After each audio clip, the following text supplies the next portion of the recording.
Hello everyone, welcome back to WS Cube Cyber Security. This is Ankur Joshi signing in.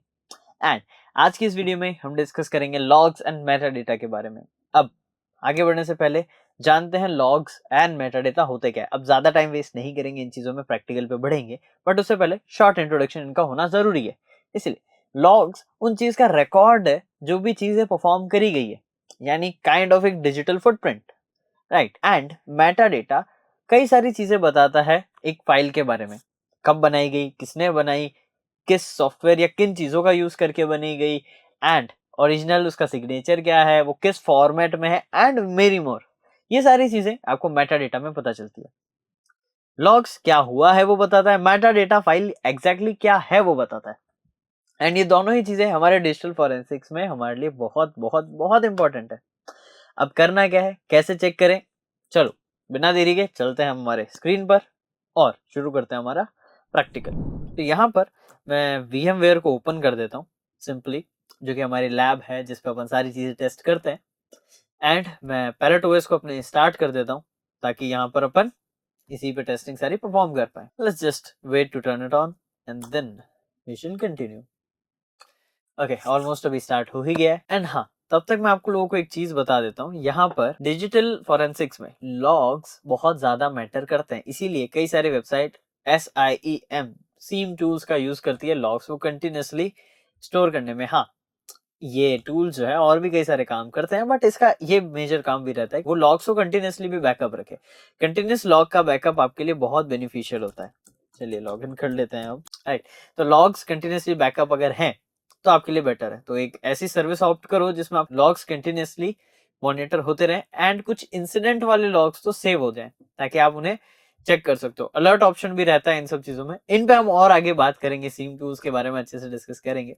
चलिए अभी बात करते हैं कैसे ये चीजें परफॉर्म होती है। तो मैं यहाँ सिंपली टर्मिनल को ओपन करता हूँ। यहाँ पर सबसे पहली ये चीज मैं बता देता हूँ कि कैसे आप लॉग्स को चेकआउट कर सकते हो। तो उसके लिए सिंपली आपको cd/war लॉग में जाना है। आ चुके हो, यहाँ पर आपको मल्टीपल लॉग्स मिलेंगे। अब जैसे यहाँ पर मैं सिंपली, अगर मुझे सिंपल तरीकों से देखना है तो कैट करूंगा, मुझे सारे logs with time and with date मिल रहे हैं, क्या फंक्शन हुआ, रन, क्या कुछ, सब कुछ अवेलेबल है, राइट।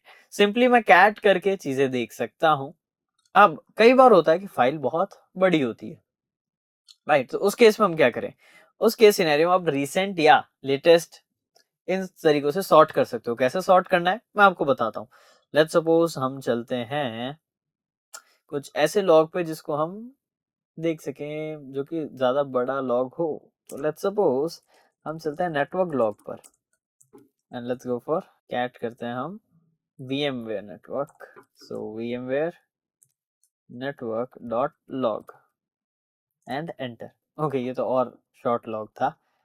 तो लेट्स सपोज हम पहले सुडो परमिशन दे ही देते हैं ताकि हमारे लिए फायदा रहे। अब ls कर लेते हैं एंड लेट्स सपोज हम यहाँ कुछ ऐसी सर्विस जो अक्सर रहती है, let's go for boot log. तो कैट boot.log। ओके, यहाँ पर कई सारे लॉग्स हैं, अब इनको कंसिडर कर सकते हैं, है ना। बूट लॉग है ना, कब स्टार्ट हुआ, स्टार्टिंग वगैरह, डेट, टाइम सब लिखा हुआ रहता है यहाँ पर, राइट।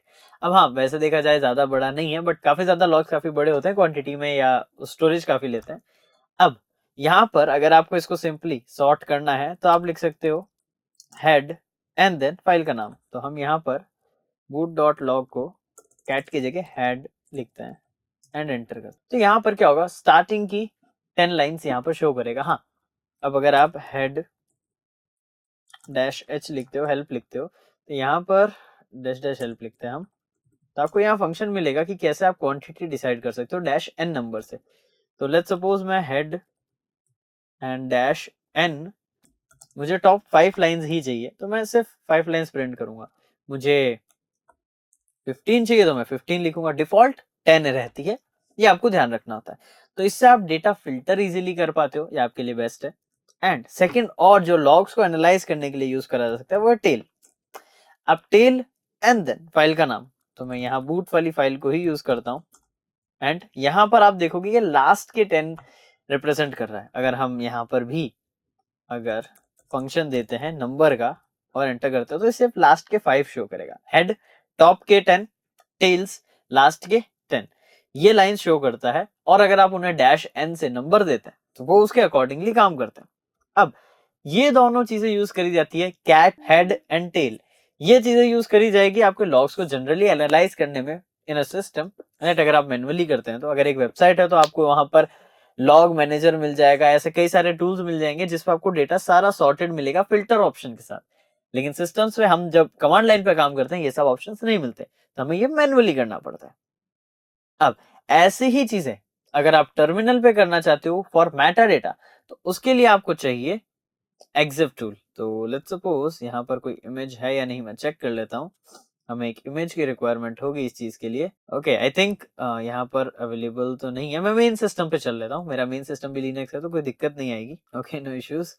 ब्राउजर ओपन हो गया, इसको ऑफ करते हैं एंड शुरू करते हैं टर्मिनल। क्लियर करते हैं स्क्रीन, sudo परमिशंस दे देते हैं। आप sudo su ही लिखना, sudo fish मत लिखना, क्योंकि मेरा जो बैश है यहाँ पर शेल में यूज कर रहा हूँ वो फिश शेल है, बैश शेल नहीं है।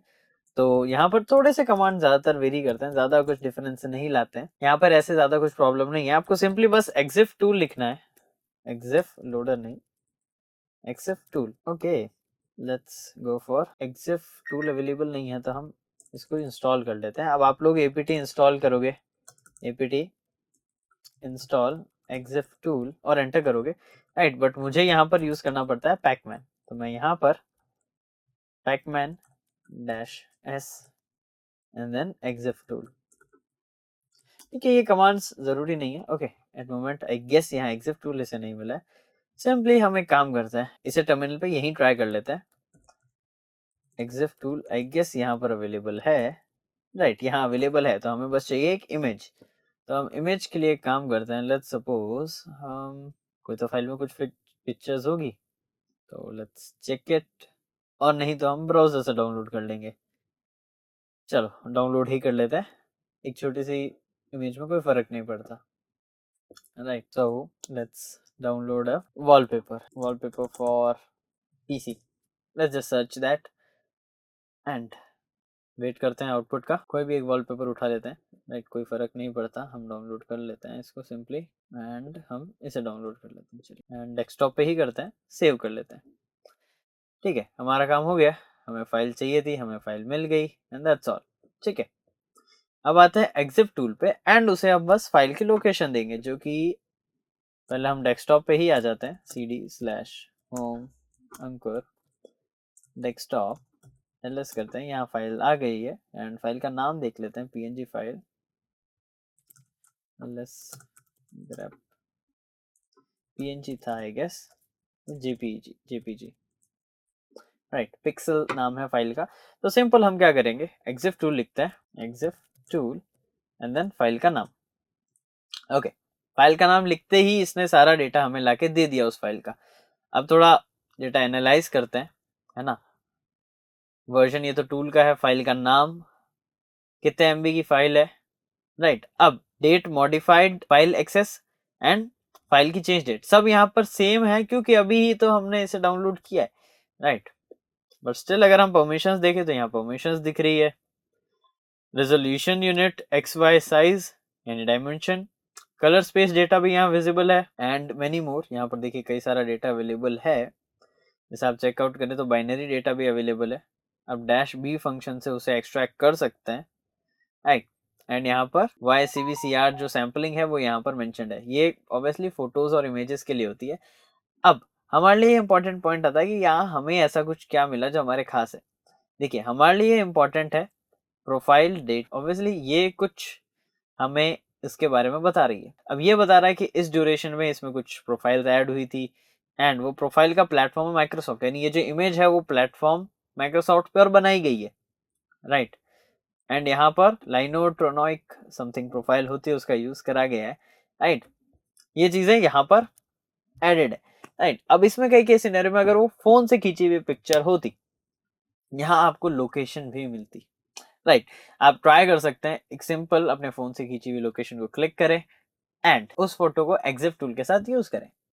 बस उसको यूज करोगे, आपको उसका डेटा मिल जाएगा। तो आप ज्वाइन कर सकते हैं WSCH बैच, क्योंकि यहाँ पर हम 20+ प्रीमियम मॉड्यूल्स में कई सारे हैकिंग टिप्स एंड ट्रिक्स को सीखते हैं, स्किल सेट गेन करते हैं। मल्टीपल चीजें आपको अपस्किल करने के लिए भी प्रोवाइड कराई जाती है, जैसे आपके क्लासेस की recording, notes, assignment, cheat sheets, projects and various things जो कि आपको ओवरऑल ग्रो करने के लिए जरूरत है। तो ये सारी चीजें आपको ड्यूरिंग द बैच प्रोवाइड कराई जाती है। और भी कुछ सरप्राइजेस है बट वो आपको मैं वीडियो में नहीं बताऊंगा, ये चीजें हम क्लासेस में डिस्कस करेंगे।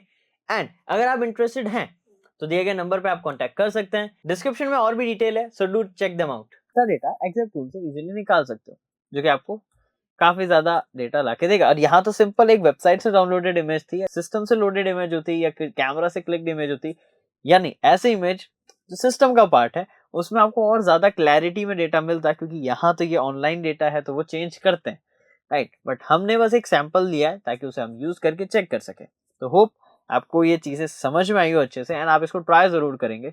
और आज आपको समझ में आया होगा कि कैसे लॉग्स और मेटा डेटा हमारे लिए हेल्पफुल है एंड उन्हें कैसे हम रीड आउट कर सकते हैं। होप आपको चीजें क्लियर है। हम मिलेंगे नेक्स्ट वीडियो में और amazing, informative and knowledgeable cyber security related content के साथ। Till then, this is Ankur Joshi signing of.